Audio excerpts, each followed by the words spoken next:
নমস্কার বন্ধুরা, আজ বানাতে চলেছি লসুনি পালং। তার জন্য কড়াইতে তেল দিয়ে দিয়েছি আর তেল গরম হয়ে যেতে জিরে।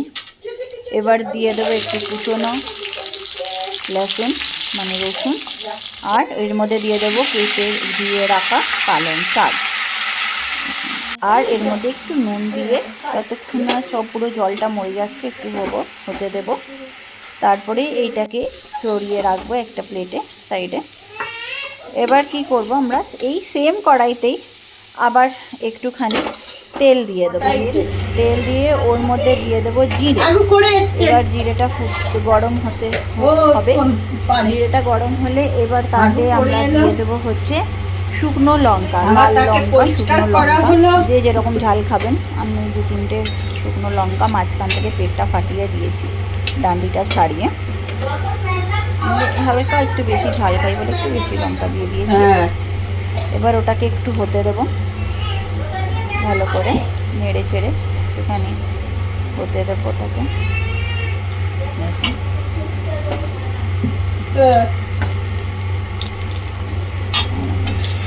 এবার এটা একটু হয়ে গেলে এর মধ্যে দিয়ে দেবো হচ্ছে পেঁয়াজ, কুচনো পেঁয়াজ আর রসুন। আর এটা লসুন পালকে রসুনটা একটু বেশি পরিমাণে দিতে হবে। রসুন দেওয়া হয়ে গেল, এর মধ্যে যতটা রসুন আছে আরও কুচিয়ে রেখেছিলাম, মোটামুটি 1 পোয়া পুরো রসুনই 2-3টে কেজি ছাড়া দিয়ে দিয়েছে। এবার এটাকে একটু ভাজতে ভালো করে।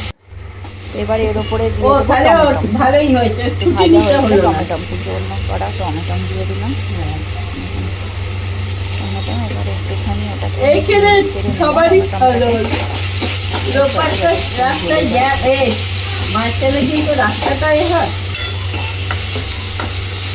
এবার এর মধ্যে দেওয়া হচ্ছে মশলা, হলুদ গুঁড়ো, ধনে গুঁড়ো, লাল কাশ্মীরি লঙ্কা গুঁড়ো, নুন, জিরে গুঁড়ো।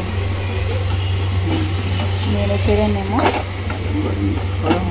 ভালো করে, মশলাটা এর মধ্যে নেড়ে ছেড়ে নেব। এবার একটা আমাদেরকে পেস্ট বানাতে হবে। সেই পেস্টটা বানানোর জন্য আমাদেরকে নিতে হচ্ছে চানা ডাল আর বাদাম।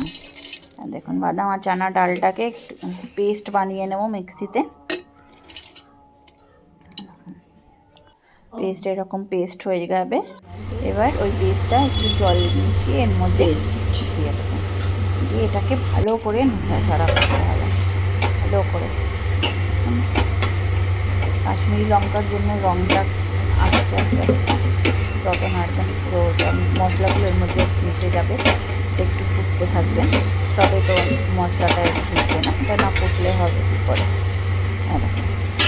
এবার এর মধ্যে ওই সাইডে পালং শাক যেটা আগে রেখে দিয়েছিলাম সেটা দিয়ে দেবো, দিয়ে এটাকে ভালো করে নেড়ে নেবো, মানে মিক্স করে নেবো আর কি, পুরো ওই গ্রেভিটার সাথে মিক্স করে নেবো ভালো করে।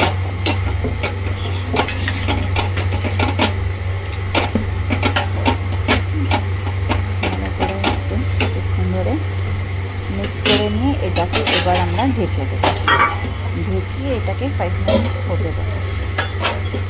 ঢেকে দিলাম, 5 মিনিটস হতে দেবো। কিন্তু আমার একটু রসুনের ফ্লেভারটা বেশি পছন্দ করলে মাঝখানে একটু খুলে একটু রসুন পাউডারও দিয়ে দিয়েছি। এবার ওটাকে একটু আমরা ভালোভাবে নেড়ে নিচ্ছি। আমার রসুনের এই টমেটোটা খুব ভালো লাগে সব কিছুতেই, জন্য রসুনের আবার শুকনো এটা দিয়ে দিলাম। হ্যাঁ, যেহেতু কম হয় অতটা দিয়েছি, তবু আবার রসুনের পাউডার দিয়ে দিলাম, দিয়ে আবার ভালো করে নেড়ে ছেড়ে এটাকে আবার ঢেকে 5 মিনিটস হতে দিলাম। এখন হয়ে গেছে 5 মিনিটস পর।